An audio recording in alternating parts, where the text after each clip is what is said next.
Monaco, the only place where rich people and influencers come together to pretend to care about Formula One. I'm joking, I'm just poor. Round 6 for the championship, and you know we come here for the exceptional qualifying and the sometimes chaotic, boring races. But let me take you through the data review. I'm MJ and welcome to MJF1.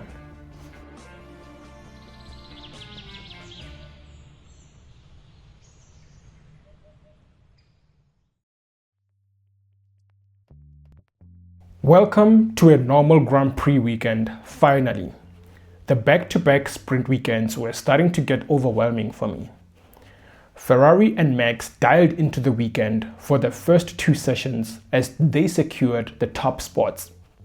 I bet most of us thought this track might have nerfed Mercedes a bit, but no. FP3, Ferraris were 3/10 away from Kimi and Max in P5.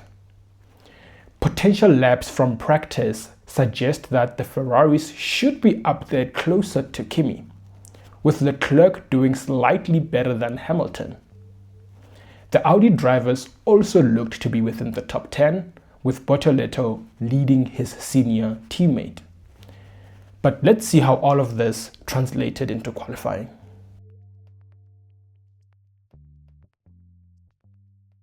Qualifying time, definitely the best session of the weekend. And this time, at the tip of the top 10 in Q2 was the Williams team, with Albon ahead of Stints. Does anyone feel like the sessions should go Q3, Q2, Q1 instead of Q1, Q2, Q3? Anyways, in Q3, it was really a battle between Kimi, Max, and the Ferraris. And it was absolutely game on between my 2 favorite drivers. After the first runs, they were separated by just 1,000th of a second. It's impressive how Max is carrying that 6 kilograms heavier car around that track. In the closing seconds, Max secured provisional pole, and I yelled so hard my sister begged me to close the damn door. Both our doors were closed, by the way. And in the final seconds, Kimi took that damn pole without doing any purple sectors. It always pisses me off when that happens. With just 0.043 seconds between Kimi and Max, these two are absolutely generational talents. And not far behind, it was Lewis and Charles. Looking at their potential laps, for the first time, the top 6 qualified with their absolute best 3 sectors, which is very impressive. This shows that they pushed their cars to the absolute limits in Q3. Lando Norris was the biggest loser in this weekend's qualifying. I thought McLaren would have shaken up the championship by now, but it doesn't look that way.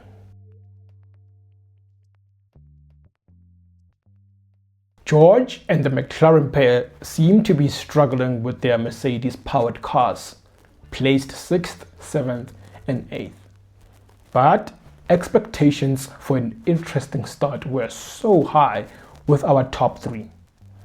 Until Max's Red Bull went nowhere after lights out.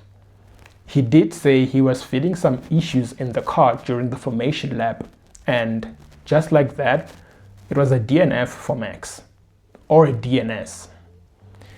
Kimi started wonderfully and he was already pulling from the jump. No one was going to touch him this race. Pretty stable racing up to lap 9, with Kimi building a healthy gap of 5 seconds between himself and Lewis Hamilton in P2. Managed well through lap 16, Lewis seemed to be getting closer, but by lap 19 the gap had increased again. Kimi is so quick, man. Meanwhile, George was hustling Isaac, who seemed to have troubles with his graining tires and issues with the car. Otherwise, he managed well to stay ahead of Russell, with the tight streets of Monaco helping a bit.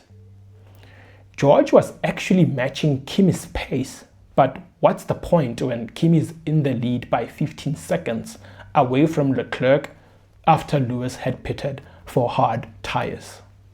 On lap 32, George pitted as well, as there was clearly no way around Isaac. They were playing the undercut game, which worked really well.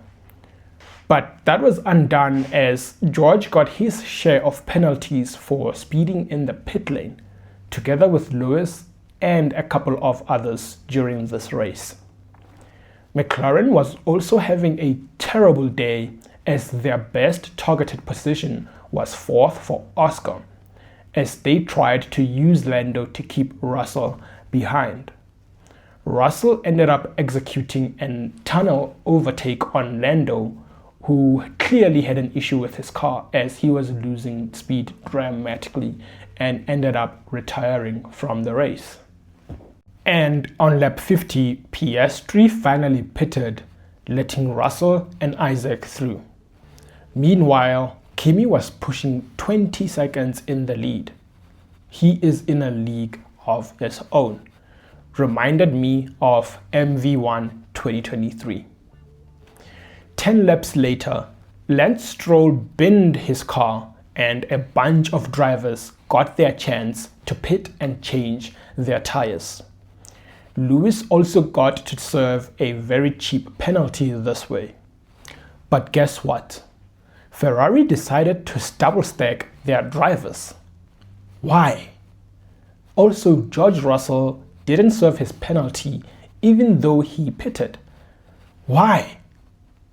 Anyways, Isaac didn't pit, and this was the point he moved up ahead of Russell.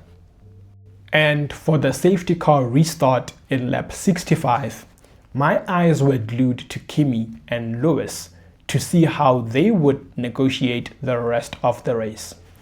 And before we could see that, Charles pulled a Lance Stroll and binned his car in his backyard.